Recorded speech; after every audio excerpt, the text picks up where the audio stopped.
with gum because I feel like that's annoying. So today, I figured I would do something a little bit different in today's video.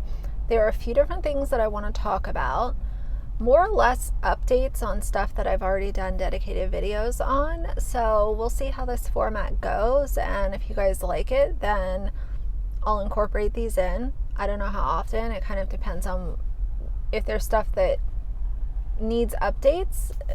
Y'all know what I'm trying to say. So anyway, and the referenced videos that I'm updating in this video, I will link in my description box, just in case I'm talking about something and you're like, what are you talking about? And you missed the other video, then you can go back and watch that if you're interested. The first thing I want to update you guys on is Jager. So Jager is a really sweet boxer who, unfortunately, there was a complete misunderstanding where this dog was taken from his owners. The dog was taken from his owners because his paw scratched the little girl that lives in the house with him. It was a big misunderstanding that was blown out of proportion, but the really bad thing is that this dog was taken from his house and he could be euthanized. So I obviously wanted to cover that and bring attention to it. There's been an update from the owner that I posted on my community page, so it might be repetitive for you guys that have already seen this, but the owner was able to hire a new attorney in order to try to get her dog back. The daughter is fine. She's completely fine. This is not a situation where the mom is like stepping out of bounds and trying to get a dog that's vicious or something back in the house. It's not like that at all. It would be the same thing if I had a small child and Axel mistakenly scratched the child. Could you imagine? Like, that would just be devastating. So she hired a new attorney, which is great, and that happened on April 12th. So it's been a couple of weeks. She and the new attorney have requested the court transcripts from their county court, and she said those are expected to be ready by April 27th. So that is what is going on with Jager. So, is it an amazing update? No, but I am glad that she has been able to hire better counsel in order to hopefully get her sweet dog back home. On top of it, the dog, they did start a GoFundMe as well, which I have linked in my other video, just because they're holding the dog, and anytime a facility is holding your dog, most of y'all know it's not cheap. So it was to help out with that, and I'm sure the attorney fees are really expensive, especially now that she's hired this new attorney.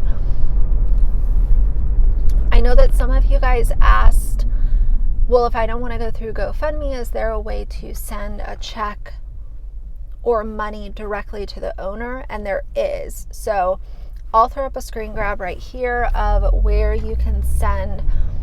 If you're interested, there's obviously no pressure, but if you're interested in helping out with a monetary type support, then you can send it directly there and forego the GoFundMe fees and stuff like that. The other update that I have is regarding Miss Bits of Brie. There was a video that she posted. So she goes to Hawaii, or she goes to Disney in Hawaii, and that's all good and great.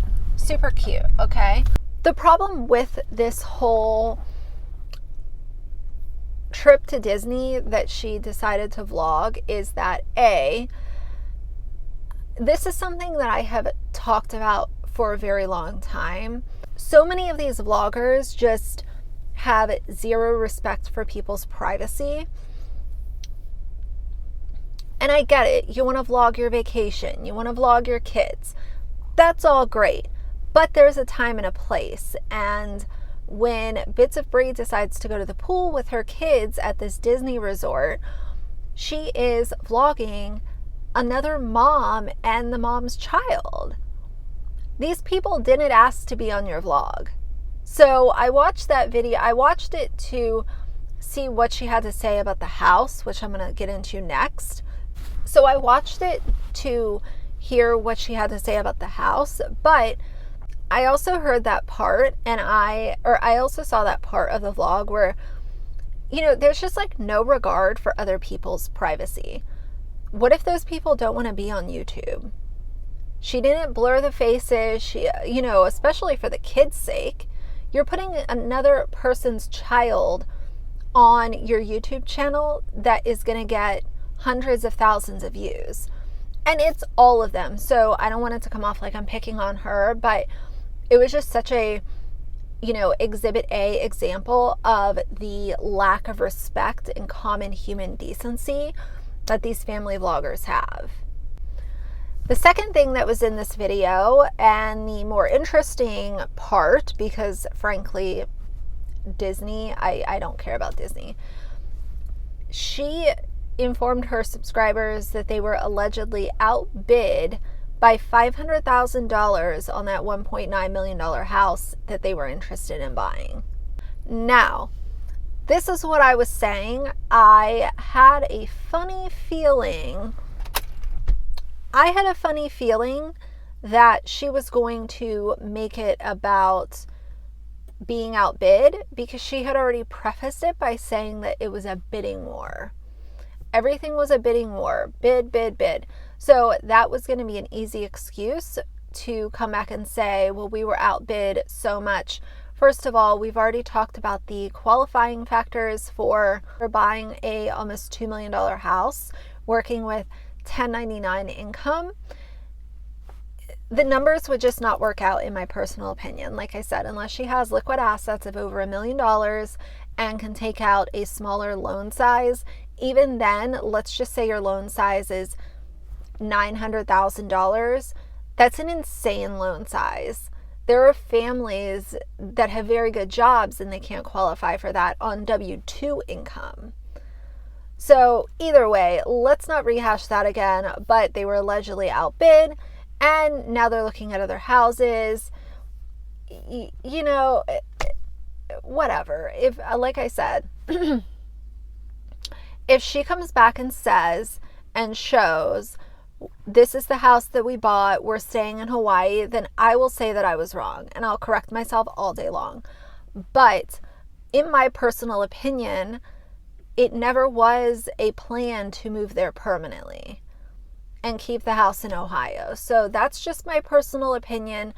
And it's not that I am trying to be super nitpicky or anything, but it speaks to a bigger message of the misconceptions and the misleading your audience that, you know, this becomes more of a blanket topic, but things that happen with certain family vloggers just make great examples of the underlying issue.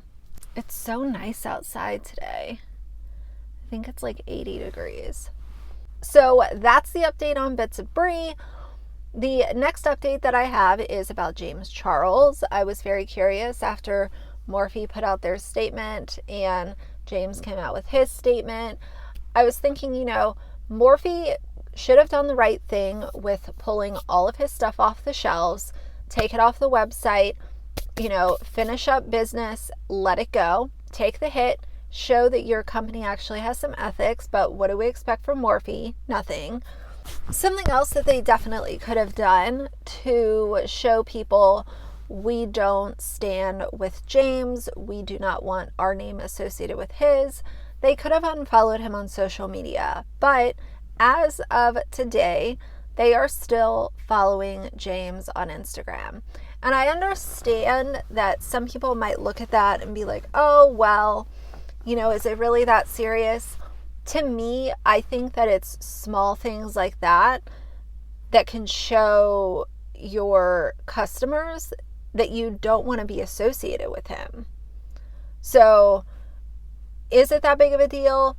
No, not really, but these small things can really add up and speak to the ethics of your business. So I just got this new jar of the CeraVe moisturizing cream. This is a really good moisturizer.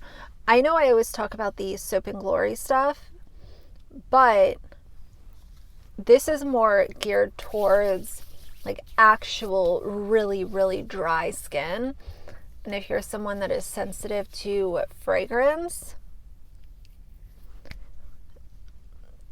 this is a really good one. And it's less, I find that it's less greasy too. So if you're someone that does not like that oiliness that moisturizers leave behind, this is a really good one. And lastly, we need to talk about Miss Mandy at SelfTaught Beauty. So a lot of you guys asked me if I saw her video. She responded to my sad fishing video. You know, made it this whole thing, gone sad fishing on the thumbnail and all this stuff. That's fine, whatever. The whole thing with her video, and I did watch it because unlike her, if I'm going to directly respond, I will at least watch the important parts of the video. My problem, you know, the problem with her video is she's always deflecting. Instead of answering the hard-hitting questions and addressing things that need to be addressed, it's, oh, well, I hope you never have to go through this. You're one mistake away from being in the same position I'm in. The problem is, and I agree with that, all of us are. We could be one mistake away from not being in this situation.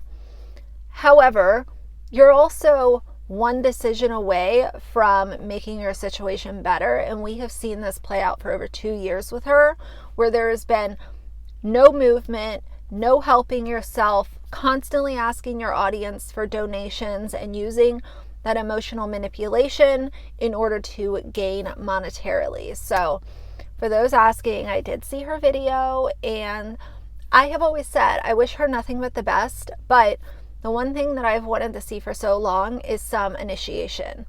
Take some initiative, show some effort, let your content speak for itself. It doesn't need to be paired with really sad violin music and, you know, all of this kind of stuff. So I did see her video. I want to know about those animals. That's what I've always been concerned with. But like I said in my other video, there are certain things that I will have to keep offline. And just know that the animals are going to be my concern until I feel like they are being taken care of in a more adequate manner. And that's where I'll leave that. So that's it for the little updates that I had. What do you guys think about this format of video?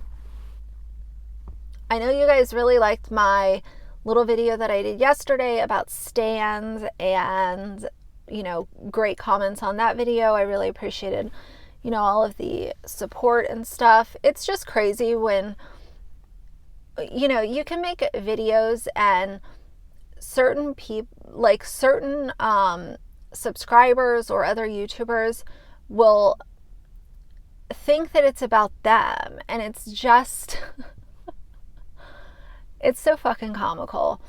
At the end of the day, sometimes you have to laugh because there is this fine line between just things being very, very creepy, and sometimes you have to just laugh at it. So that's what I'm choosing to do for today. I have been using the hell out of this lip balm from Jouer. This is the Champagne Kiss. So see how it's like this light pink? And it has pink and gold glitters in it. It's so pretty. And I've been using it a ton. I've been using that a ton because there's really no point in putting on a bunch of lip pencil and lipstick when I'm in and out of my mask all day. So anyway, you guys, I hope everyone's having an amazing day today. Let me know what you guys think about this video format down below. And if you're interested, go check out the other videos that I've done that tie back to each of these little updates if you're interested. Maybe you've already watched them, and that's cool too. I appreciate all of the conversations that we have and all of the, you know, kind of just different ways of looking at things, and it's just awesome. It really is. So anyway, I am going to get the rest of my day done and be productive.